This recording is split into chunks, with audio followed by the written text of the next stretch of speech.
I remember what I was going to say. I was sitting, and this is what made me feel so not happy, but relieved about Evan's passing. We were sitting, I'm sure we're amongst a group of people who can appreciate what Evan said. He was sitting at that table, and I was feeling a bit jaded. You know, it's difficult being the first at anything. People lob things at you and criticize you. And we've been through some experiences. And we were talking about God. And I was in vitro in the church. My mother was pregnant with me. And I stayed in the church 3-4 days a week. And I was trained in the church. That's why it's so easy for me to talk in front of people, because I had that experience. And I said to Evan, "Do you believe?" He said, "Yes, Mom." I said, "Do you really? He said, "Yes, Mom, I do." So he left and went on. I had that satisfaction. And I saw him in the arms of God. And it made me so relieved. The only pain was that I wasn't with him. But I know I will be one day. I just want to share that with you.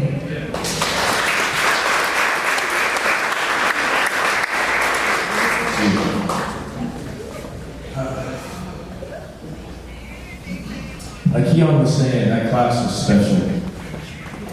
It really was. 2007, 2008, class right after it, those were some special guys. It was because of guys like Evan. You know, he transcended friend groups. Whereas I mostly just hung out with the jocks, you know, the baseball guys and the football guys. I would we talked enough about at his parties, but I would go to these parties and I would meet people who I would only see once a week at school. And he was best friends with everybody. And everybody felt like they were his best friend. And that's a gift. And that was a blessing.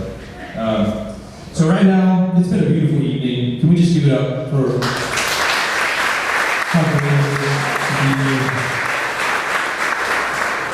But right now, we're going to open it up, do an open tribute. So if you have a memory, something you'd like to say about your time with Evan, we're going to open up the mic for a few minutes and allow you to come up and speak. So I'm going to step back and allow you guys to do that. Don't be shy, just come right on. There we go. Just keep this thing off, Steve. So everybody's like, what's up to say? So these are beautiful glass. And so they were gone. Don't quote me for minute. They were gone on a trip. Oh, sorry. They were gone on a trip, and it was football. Was crawling under this table. Shouted. Yep, they get up too quick. And the table breaks. No, but the reason why they got up too quick, forget that part. The place was packed. Yes. Yes. Somebody said the cops were here. Yes. Right under the table. Boom. Boom. And then there goes the table. Smash. There goes the table. So this is supposed to be a one-night party. This is supposed to be a one-night party. Yeah.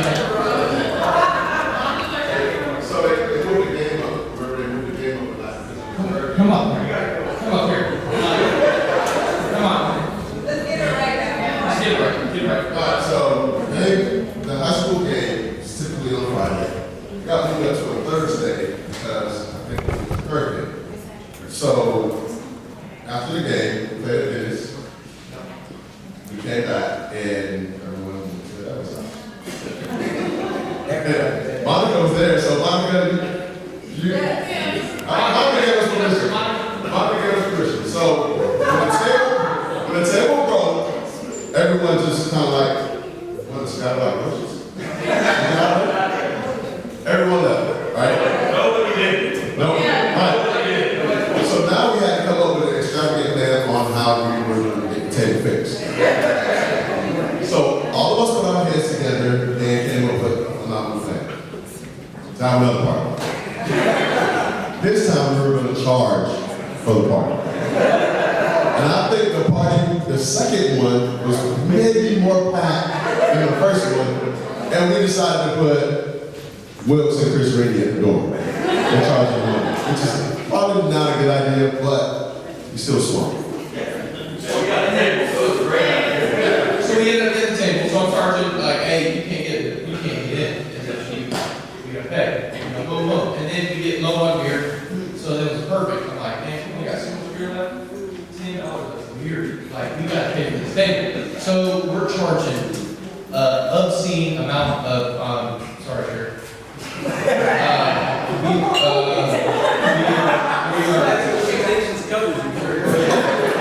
We're charging, so we ended up paying for the table that was not, and it was, beautiful. Evan, to what everybody said, and the people that are in this room know, Evan was, the center. He was love, he embodies the word love, another short, like, I gotta roll. And he never got mad. This is one time, I'll tell you about him getting mad. He was at Holyfield, I'll never forget it. Anybody who played baseball with us? I was on this at the table earlier. He had a couple bad outings, and he was frustrated with, his at bats. And he comes, I think it was like 2 or 3 in a row. And Drew's like, I know exactly what you're talking about. Mike, everybody knows. So he comes out and he takes his gloves, and because Evan doesn't go 2, 3, bad after, he takes his gloves and rips them off, throws them in the garbage. And everybody in the dugout, you could have heard they just step back while he's walking through. Yep. And then he gets up and they step back. Kid you not. No, you know exactly what I'm talking about. He hits one, and if you hit a ball on a baseball bat, 2, 3 inches above your hands, it'll, it hurts. Boom, it'll go over the ball. What do you do? He hits the very next at bat. But Evan was the center of everybody in that picture, everybody here. He was loved, and he's very, very, very good. And there's not too long that people go without thinking about Evan. And the memories that were made with Evan. And everybody that steps up here, the best memories of their life was with Evan. Love you, Pop. Love you, Mom. One more long way. Yep. So, crank it up. Next person.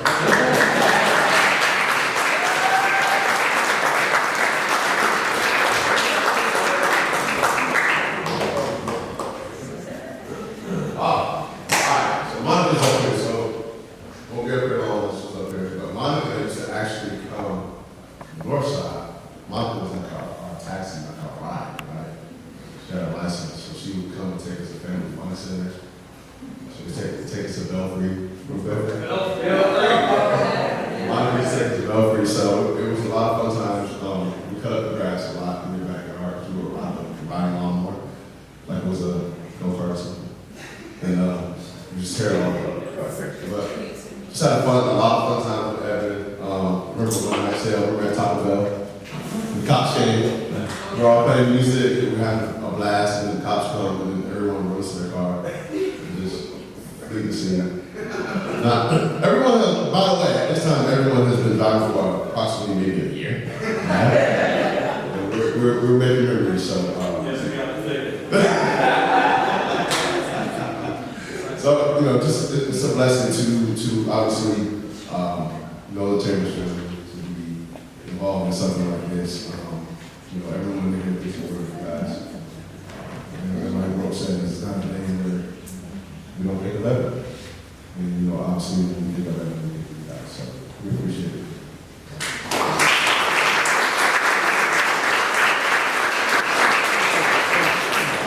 I got one.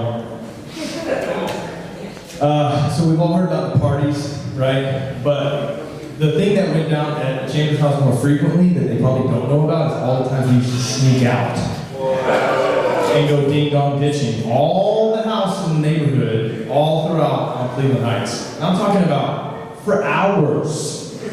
We were gone till like 2 o'clock in the morning. Oh, it was great. And I look back on it and I'm like, we were in great shape. I just gotta tell you, like, we were running all night long. And I remember this one particular night, Steve set this thing off by doing something crazy. David's with us. Golden. So we must have run probably 2 to 3 miles without stopping because house alarm goes off. This guy comes out of his house. We're still running. Now we're in Sugar Tree, hopping over concrete walls. It's crazy. And Steve's over here in a yard doing something. And I'm kind of in the middle of the street. And at this point, we're probably about 2 or 3 houses spread apart. Evan's a little bit farther down. David's a little bit farther down. I'm kind of in the middle, and Steve's over here. And I forget who else was there. But I just remember this man yelling, "Sick 'em!" I turn around and I see, and you know Evan was fast. And I'm talking about it, he was wide open in one step. And so I turn around and I see Evan taking off with this little dog chasing him. This little Pomeranian was getting after him. The next thing I know, I see David Golden, perfect form, running right past me. And David, on a good day, probably 4'8"-ish. I'm gonna give it to you. I'm gonna give you a 4'8".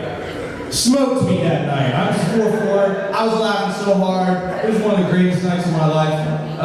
And so, again, what Keon said is like the reason why this is so good to be back here, but it stings so much is because every single time we were with Evan, it was just so much fun. He was so much fun. And I just can't wait to keep it with us again one day. To your point. And thank you for sharing that with me. That to me means a lot. To know that he believed and that I would see him again one day. There's no doubt in that.